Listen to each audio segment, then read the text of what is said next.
All right, you are welcome again. Today, we are going to take a lesson on how to solve integration by trigonometric substitution. How we can solve integral or integration by the method of trigonometric substitution. Now, let's take a look at this question. Find the integral of dx all over x squared square root of 16 minus x squared. You get it?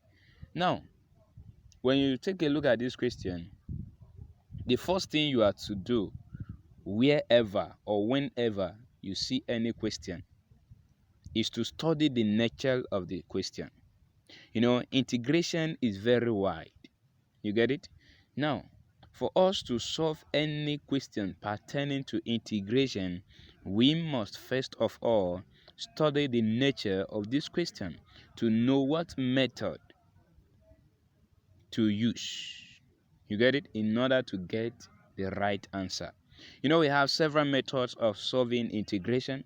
We have simple substitution, we have direct integration, we have trigonometric substitution, which is the one we are doing now, and then we also have integration by part. We also have integration by partial fraction decomposition. So how will you know what method to use? So you will actually know by studying the nature of the question. Now let's take a look at this question we have here. Here we have the integral of dx all over x squared square root of 16 minus x squared. So for you to know that you are to use trigonometric substitution, it is wherever or whenever you have square root of a perfect square. You get it? A number that is a perfect square. We are talking about a number like 4, 9, 16, 25. You get it? So it's in this form. It is having square roots, perfect square, and then x. Yeah. You get it? Now let me show you. For instance, it could be having something like this: square root of a squared minus x squared. It can be having square root of a squared plus x squared. It can also have square root of x squared minus a squared. You get it? So whenever you have any integral involving any of this, so you are to know that you are to use trigonometric substitution. You get it? Please, I want you to study this integral, most especially the examples, and then for you to know exactly what method to use to approach any question at any point in time. You get it? Now, this one we are talking about today is by the method of trigonometric substitution. So when you have a question like this and it involves any of these three, the first one, which is square root of a squared minus x squared, you have to make use of x. That is, you are going to substitute for x. That is, you are going to say let x equal to, you have your a sine theta. Hello, you get it? Okay. Now in the situation whereby you have a squared plus x squared, you are going to say that let your x be equal to a tan theta. You get it? Okay. Now where you have square root of x squared minus a squared, you are going to make use of x equal to a sec theta. You get it?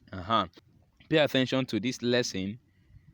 I am very sure if you should pay attention to this gradually, step by step, I know you'll be able to solve any other question relating to this. Okay, now let's go. We are being given this question: find the integral of x squared square root of 16 minus x squared. You get it? So here, this question can be written like this: the integral of 1 all over x squared times square root of 16 minus x squared dx. These two, they are the same. You get it right? if the question is written like this, is the same as the initial. Okay, good. So when you have something like this, what are you going to do? Now let's make use of the initial. Okay, so here now you discover that this 16 can be reduced because it is a perfect square. It can be reduced to what? To 4 raised to power 2. So here we are having the integral of the x all over x squared square root of 4 raised to power 2 minus x squared. Okay, so if you study this very well, you discover that your a is what? Is 4, because in the example we are having, we say square root of a squared minus x squared. Any integral involving this, you have to make use of trigonometric substitution. Okay, so that means in this place a is equal to what? 4.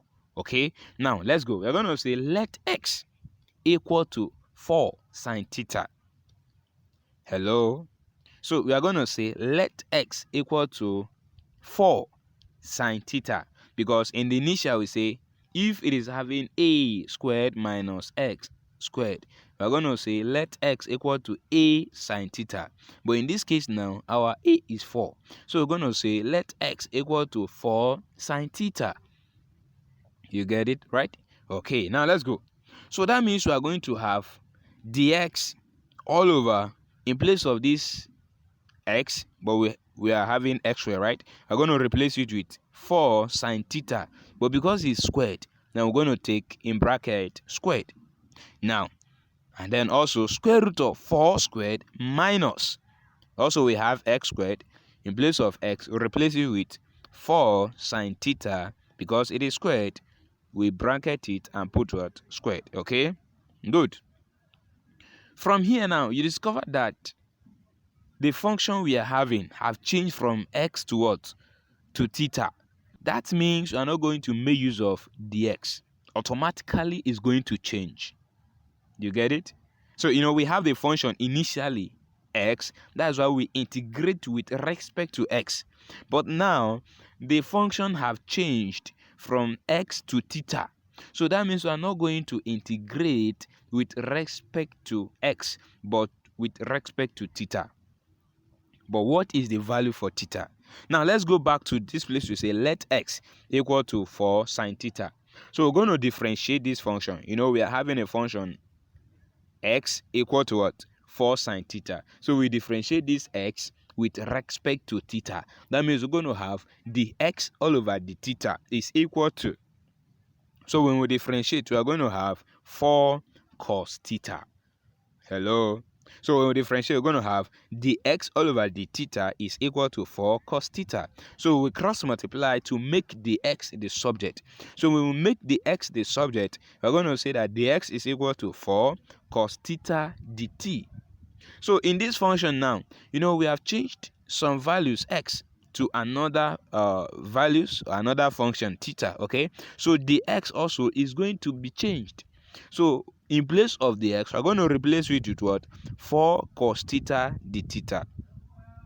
Okay, so that means if you replace it now, we're going to have the integral of 4 cos theta all over 4 sine theta in bracket squared, square root of 4 squared minus open bracket 4 sine theta in bracket squared d theta. You get it, right? Hope you are not confused. You just made a simple substitution here.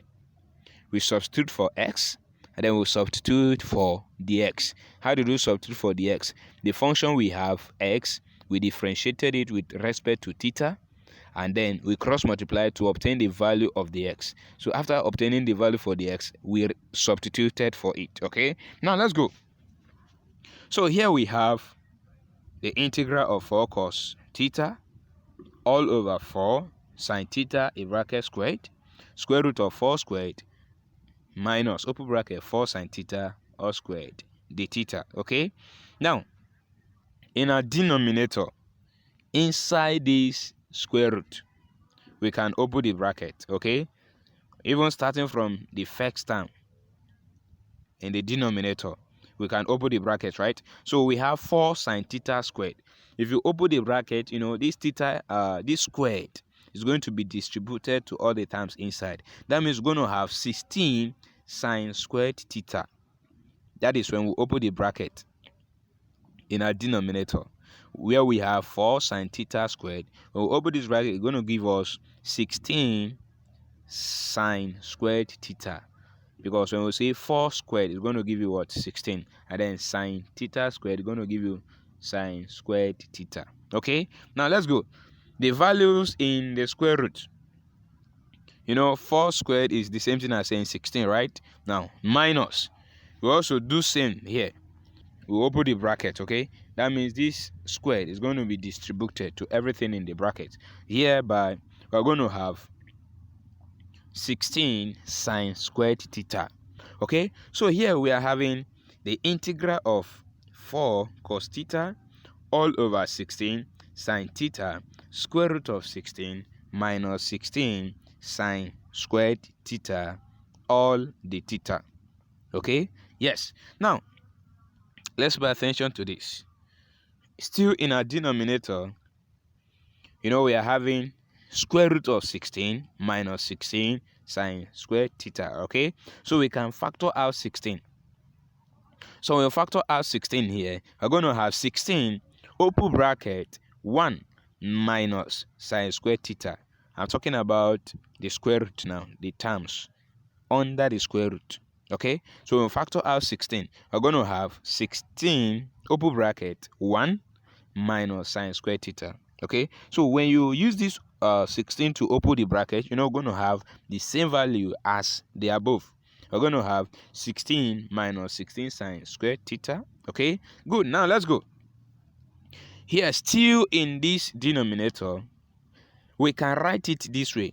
We can say root of 16 times root of 1 minus sine squared theta. Hello, is the same. Is that true? Yes. So here we have the integral of 4 cos theta all over 16 sine theta square root of 16 times square root of 1 minus sine squared theta, the theta. Okay, still in our denominator here, the root of 16 is what? 4. So that means we're going to have integral of 4 cos theta all over 16 sine theta 4 square root of 1 minus sine squared theta d theta. Okay, yes. Now you remember in one of our formulas in trigonometry, we said that sine squared theta plus cos squared theta is equal to 1. When you decide to make cos squared theta the subject, you're going to say that cos squared theta is equal to 1 minus sine squared theta. Okay, yes. Here we are having 1 minus sine squared theta under the root, right? Yes, we can replace it with cos squared theta.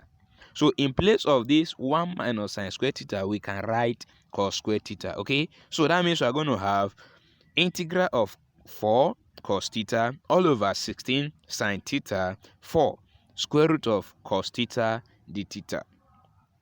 Okay, yes. Now we have square root of cos squared theta. Square root of cos squared theta. This square root, we cancel the square in cos squared theta. Okay, so it will be cancelled. That means we are going to have integral of 4 cos theta all over 16 sine theta 4 cos theta d theta. You get it right? Yes. Now here, the 4 cos theta up in a numerator, we cancel the 4 cos theta in a denominator. That means we're going to have 1 in a numerator, right? Yes. So here, after the cancellation, we're going to be left with integral of 1 all over 16 sine squared theta d theta. Is that true? Yes. Now, if that is true, this integral of 1 all over 16 sine squared theta can be written as integral of 1 all over 16 times 1 all over sine squared theta d theta. It's still the same thing. When you multiply this, it's going to give you the same value as the above. All right? Yes. Now here we can take this constant outside the integral sign.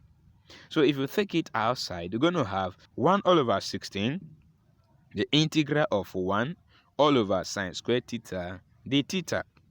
You get it right? Yes. Now this 1 all over sine squared theta is actually telling you the inverse of sine squared theta. And then what do we call inverse of sine squared theta? We call it what? Cosec squared theta. Is that true? Yes.